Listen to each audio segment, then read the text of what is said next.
मौलवी रह चुके हैं उनसे सुनते हैं ना कि क्या होता था। हाँ बिल्कुल, क्योंकि आप बोल रहे हैं लोग कहेंगे मस्जिद में क्या हो रहा है, आपको क्या बिल्कुल, पता। मैं महेंद्र इसलिए खान जी का आपके बहुत कहने बड़ा पे कोई प्रशंसक हूं। आपत्ति ले वो सकता है, बताएंगे इसलिए कि हम इस्लाम क्या है, और इस्लाम जो जाकिर नाइक बोल रहा है वो ही इस्लाम है। हम पूर्व जी पूर्व मौलवी महेंद्र पाल आर्य जी को पूछते हैं जी कि जी, खुतबा पूछिए क्या पूछिए होता जी है, जरा जी, बताइए। बिल्कुल, वो इसके मास्टर हैं, वो अच्छी तरह से बताएंगे। जी हाँ चौहान साहब, मैं बिल्कुल सही बता रहा हूँ आप लोगों को कि ये जो मुहिम इनका है, मैं अपनी पुस्तक में लिखा हूँ कि आतंकवाद का जन्मदाता मदरसा है। मैं अपनी पुस्तक में लिखा हूँ इसको। बिल्कुल। और वह जो छोटे छोटे बच्चों के दिल और दिमाग में जो बात भरी जाती है, तालीमुल इस्लाम नाम की एक किताब है जो मौलाना मुफ्ती किफायतुल्लाह साहब ने उसको लिखा है, और विश्व के सभी मदरसा के अंदर में वो किताब पढ़ाई जाती है, और उनके दिल और दिमाग में एक केवल इस्लाम ही इस्लाम, इस्लाम ही इस्लाम। और वो कुरान के आधार पर, कुरान में अल्लाह ताला ने जिक्र फरमाया है सूरा अल इमरान आयत नंबर 19 और आयत नंबर 85 में कि इन्ना दीन इंदल्लाहिल इस्लाम, एक ही दीन है जिसका नाम इस्लाम है। वमन यब्तगी गैरल इस्लाम दीनन, एक ही दीन हुई। अब इस्लाम एक, इस्लाम को छोड़कर किसी को धर्म नहीं मानता। पर मैं हैरान तो इस बात से हूं कि आज बहुत सारे मुसलमान सब मिल करके कह रहे हैं कि ये हिंदू धर्म, ईसाई धर्म, ये धर्म, वो धर्म। अरे जब तुम्हारा इस्लाम किसी और को धर्म नहीं माना है तो तुम किसको धर्म मान रहे हो? और जाकिर नाइक से मैं ये पूछना चाहूंगा आपके माध्यम से कि जाकिर नाइक एक तरफ तो कह रहा है कि हर कोई बच्चा मुसलमान जन्म लेता है, तो जब बच्चा मुसलमान जन्म लिया तो तुम फिर क्यों मुसलमान बना रहे हो भाई? जब जब, जब वो जन्म ही मुसलमान लिया तो तुम्हारा मुसलमान बनाने का क्या तात्पर्य हुआ? इसका मतलब वो झूठ बोल रहा है। झूठ इसलिए बोल रहा है कि वाकई में वो इस्लामिक स्कॉलर नहीं है, वो इस्लाम को नहीं जानता है, न फलसफा, मंतिक, न अरबी ग्रामर, न अरबी भाषा, वो केवल रट्टू तोता है। मैं तो उसको मुन्ना भाई बोला हूँ, उसने नहीं जाना। अब कुरान के आधार पर कुरान एक ही इस्लाम मानता है, धर्म, बाकी दुनिया में किसी और को धर्म नहीं माना। इसलिए इस्लामिक शिक्षा जो है वो कट्टरवादिता की है। इसको हर एक को जानना बहुत जरूरी हो गया है आज के दिन में कि इस्लाम क्या है। इसको अगर हम जान जाएंगे तो हम अपने घराने वालों को सुरक्षित रख पाएंगे। तब हमारे बच्चे जो, मैंने तो कई जगह बोला हूं कि हमारे घराने के बच्चे पढ़े लिखे हैं और ये सड़क पर कागज चुनने वाले बच्चों में क्यों मुतासिर हो जाते हैं, मैं ये नहीं समझ पाया। अभी एक जीते जागता प्रमाण मैं आपको दे रहा हूं। मैं 17 तक दिल्ली में ही था, 18 को मैं कलकत्ता आया। मेरे पास एक सूचना मिली कलकत्ता से कि एक हिंदू लड़का मुसलमान बना। तो मैंने कहा कि ठीक है मेरे से मिलाओ।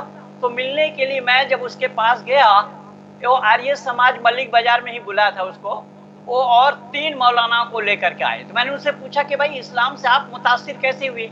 तो उसने बोला कि अल्लाह ने मुझे रात को ख्वाब दिखाया। मैंने कहा क्या ख्वाब दिखाया? बोले मुसलमान बनो। मैंने कहा अल्लाह को एक आदमी को मुसलमान बनाने के लिए आपको ख्वाब दिखाना पड़ा, तो झूठ बोलने के लिए भी तो कलाकारी चाहिए। वो कलाकारी आपके पास नहीं है। अल्लाह अगर यही ख्वाब मोदी जी को दिखा देते होते तो मोदी जी तो सारे हिंदुओं को मुसलमान बना सकते थे। तो इस तरीके से जो इस्लामिक शिक्षा है सही अर्थों में उसको जानना, उसको जन जन तक पहुंचाना ये बहुत जरूरी है। जो आपके नहीं तो हम चैनल आपसे के जानना चाहते हैं कि खुतबा क्या होता है जो अभी महाराज जी ने कहा। खुतबा के माने होता है उपदेश। ये जुमा के दिन में पढ़ी जाती है। उसमें इस्लाम के विस्तार रूप से जितने भी हजरत मोहम्मद साहब के सहाबी थे, उनके साथ चलने वाले थे, उन लोगों की जीवनी के आधार पर जीवनी ही सुनाया जाता है, उसको खुतबा कहते हैं। वो हर जुमा के दिन में होता है, हर जुमा के नमाज में होता है वो। जी नहीं तो उसमें महाराज जी का कहना है कि उसमें ऐसी चीजें बताई जाती है जो जाकिर बोल रहा है इससे भी भयानक बताई जाती है। ये मैं कह रहा हूँ कि उसमें तो वो खुतबा से क्या बोलेंगे, अल्लाह से नहीं तो फरमाया है। सूरा अनफाल आयत नंबर 65, एक ही आयत को मैं उपस्थित कर रहा हूँ कि यहाँ पर अल्लाह ने जिक्र फरमाया है, या अय्युहन नबिय्यु हर्रिज़िल मोमिनीन अलल क़िताल इन यकुम मिनकुम इश्रऊना साबिरूना यग़लिबूना मा तबय्यना व इन कुन्ना मिनकुम मियातुम यग़लिबूना यगलिबूना अल्फन मिनल्लज़ीना कफ़रू बिअन्नहुम कौमुन ला यफ़क़हून। यानी ऐ नबी, तुम मोमिनों को जिहाद के लिए उभारो। यदि तुम्हारे 20 आदमी जमे हुए होंगे तो 200 काफिरों पर भारी पड़ेंगे। ये तो एक ही आयत अल्लाह का पूरे दुनिया के लिए भारी है। अल्लाह ने मोहम्मद को ताकीद किया, एक नहीं ऐसे मैं हजारों आयत दे दूंगा। कलकत्ता हाई कोर्ट में कुरान के ऊपर जो रिट पिटीशन दायर हुई थी 85 के मार्च महीने में पद्मा खस्तगीर के इजलास में, तो ऐसी ऐसी आयतों को इकट्ठा करके दिया था। वो रेफरेंस तो सारा मेरा ही था। सीएम चोपड़ा नाम के एक वकील को तैयार करके पद्मा खस्तगीर के इजलास में दिया गया था। तो कहने का तात्पर्य यह है, ये अल्लाह ने तो खुद मुसलमानों को वक़ातिलहुम हत्ता ला तकूना फितरतुन व यकूना अद-दीनु लिल्लाह, सूरह बकर आयत नंबर 191, 192, इस तरीके से सूरह तौबा आयत नंबर 5, आयत नंबर 14, आयत नंबर 29, इस तरीके से भरा पड़ा है। गैर मुस्लिम बिल्कुल, मैं साथ साथ में महेंद्रपाल आर्य जी लाइव में बताना चाहता हूं कि हमने तमाम मुस्लिम विद्वानों को आज के शो के लिए बुलाया था, और खास करके विभिन्न चैनलों पर जो झाकिर के पक्ष में बोलते हैं उनको भी बुलाया था, लेकिन कोई नहीं आया। जहां पर जो भी बातचीत हो रही है इस विषय पर, अगर लाइव में भी कॉल करके कोई मुस्लिम विद्वान या समर्थक या झाकिर का समर्थक, हम ये मानते हैं कि सारे मुसलमान झाकिर के समर्थक नहीं है, जो भी उसका समर्थक है, अगर बात करना चाहता है तो हम उसके फ़ोन का स्वागत करेंगे। उसको विदाउट ब्रेक, विदाउट सेंसर हम जो कहना है कहने का मौका देंगे। हम पक्ष रखने का मौका दे रहे हैं, लेकिन झाकिर और उसके लोग जो कि पीस टीवी से विश्वपन करते हैं, हमारे पास आकर अपनी सफाई या अपना पक्ष रखने के लिए तैयार नहीं है, क्योंकि उनको हमने पूरा नंगा किया है। उनके वीडियो हम दिखा रहे, हर हम पूछ रहे जनता को कि क्या यह सही है। एक भी वीडियो से कोई भी समर्थन करने के लिए तैयार नहीं है। हमारे साथ कई कॉलर जुड़े, बिंदास में कॉलर का विशेष महत्व। हम कुछ कॉलर से बात करते, उसके बाद हम आपको झाकिर के कुछ और वीडियो दिखाएंगे। जय हिंद, बोलिए। हाँ सुरेश जी नमस्कार, मैं गुजरात से भवानी भाई बोल रहा हूँ। हाँ हेलो, बोलिए। जाकिर नायक, असुद्दीन ओवैसी और हाफिज सईद ऐसे लोगों पे कार्रवाई करने के पहले ये जो देश में गद्दार बैठे हैं दिग्विजय सिंह जैसे, ऐसे लोगों के विरुद्ध पहले कार्रवाई की जाए, क्योंकि ऐसे लोगों को, ऐसे ही लोग पहले अपने जो यहाँ पे जवान लोग हैं कार्रवाई करते हैं ना, तो ये कार्रवाई की सूचना इनके ये लोगों के पास पहले ही पहुंच जाती है। क्योंकि बिल्कुल, धन्यवाद। हम आपको दिखाते हैं कि कैसे झाकिर हिंदू विरोधी धर्मांतरों का फैक्ट्री चलाता है।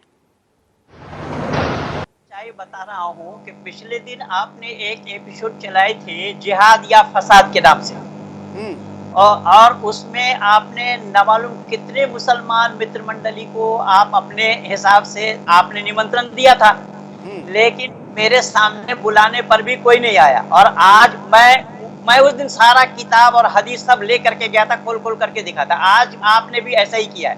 हम कुछ सिद्धांतिक चर्चा यहाँ पर करते हैं। देखिए, ये कलमा पढ़ा रहे हैं, जो उस कलमे का नाम है कलमा शहादत। शहादत के माने है गवाही देना। वह गवाही क्या दे रहा है कि अशहदु अल्ला इलाहा इल्लल्लाहु वहदहु ला शरीका लह व अशहदु अन्ना मुहम्मदन अब्दुहु व रसूलुहु।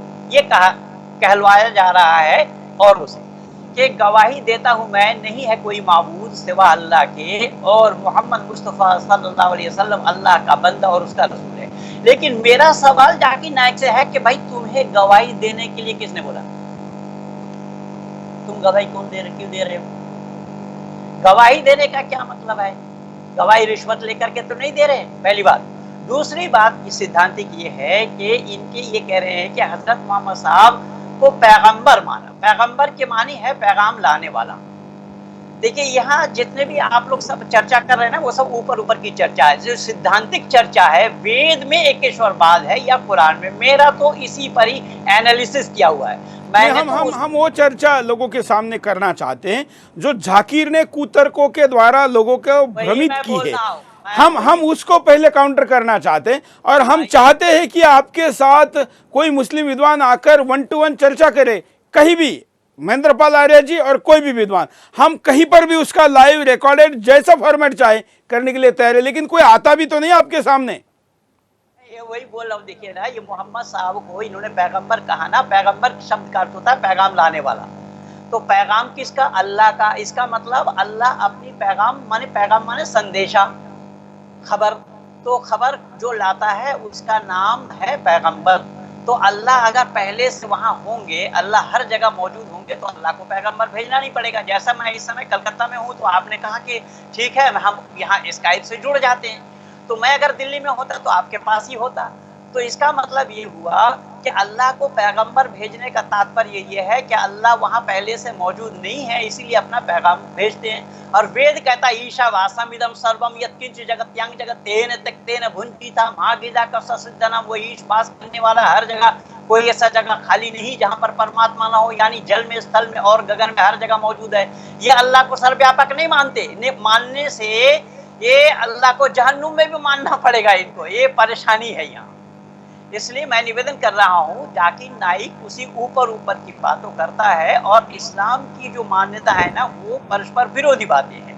तो इस्लाम की मान्यता को जाकिर नाइक किस आधार पर जो प्रस्तुत कर रहे हैं, मैंने तो उनको खुली चुनौती दी है कि भाई तुम्हारा एक ईश्वरवाद सही है या हमारा वेद का एक ईश्वरवाद सही है, आ जाओ जरा हम सामने बैठकर पड़ताल करें। आज तक तो सामने आया नहीं, यूट्यूब देखेंगे मेरा भरा पड़ा है, और आपके साथ तो मैं हूँ ही, बाकी मैं 2003 से उसका पीछा करता आया हूँ, मैं सारा काल प्रमाण दिया। मैं एक प्रमाण आपको प्रस्तुत कर रहा हूँ, ये देखिए, ये 4/11/2008 उसको थोड़ा पीछे दिखाइए, वो दिखता नहीं है, आप कैमरे से थोड़ा दूर दिखाइए। ये देखिए 4/11/2008 को सार्वजनिक सभा के लीडर हेड द्वारा विमल बधावन जी, जो हमारे एडवोकेट और उन दिनों में सार्वजनिक सभा के मंत्री थे, उनके माध्यम से ये पत्र उनको दिया गया कि आप वेद का गलत इंटरप्रिटेशन कर रहे हैं, आपको खुली चुनौती है, डिबेट के लिए सामने आइए। कि आज तक इसका कोई ना जवाब दे पाया ना सामने आ पाया। 3 बार तो मुझे समय दे करके वो पीछे हटा, पहली बात। दूसरी बात, मैं आपसे ये भी बताना चाहूंगा कि सही पूछिए तो ये भाजपा सरकार ही तो 100 करोड़ वो डॉलर दिया ना अभी वो मदरसा में पढ़ने वालों को। अब भारत जो गुलाम बना है मुसलमानों का, यही मूर्ति पूजा ही इसका मूल कारण है। उस चीज को आप लोगों ने सच्चाई को कबूल नहीं किया। आज भी हिंदू उन मजारों में जा पहुंचता है जिन मजारों में ये हिंदू के पिता का कातिल ही सोया पड़ा है। कौन बचाएगा इन हिंदुओं को? हिंदू अपनी गलती को स्वीकार कब किया है? हिंदू अगर अपनी गलती को स्वीकार करते होते तो आज भारत का नक्शा ही कुछ और होता। मांसाहारी केवल मुसलमान नहीं है, हिंदू भी है, लेकिन मुसलमान का दुकान ना मिल जाए हिंदुओं के दुकान से, वो नहीं खरीदेगा, मांस खाना छोड़ सकता है। लेकिन ये हिंदू अपने यहाँ से भी खरीदता है, उनके यहाँ से भी खरीदता है। कौन बचाएगा हिंदू? इस बात को हिंदू स्वीकार करता ही नहीं है, क्योंकि ये सच्चाई से कोसों दूर है। इसीलिए हमारे सारे ऋषि मुनियों ने कहा वेदों के तरफ लौटो, और हिंदू वेदों को छोड़ करके चले। एक ये शंकराचार्य इनके मंच पे जाकर के बोल रहे हैं, स्वामी लक्ष्मी शंकरानंद इनके मंच पे जाकर के बोल रहे हैं, आचार्य प्रमोद कृष्ण इनके मंच पे जाकर के बोल रहे हैं।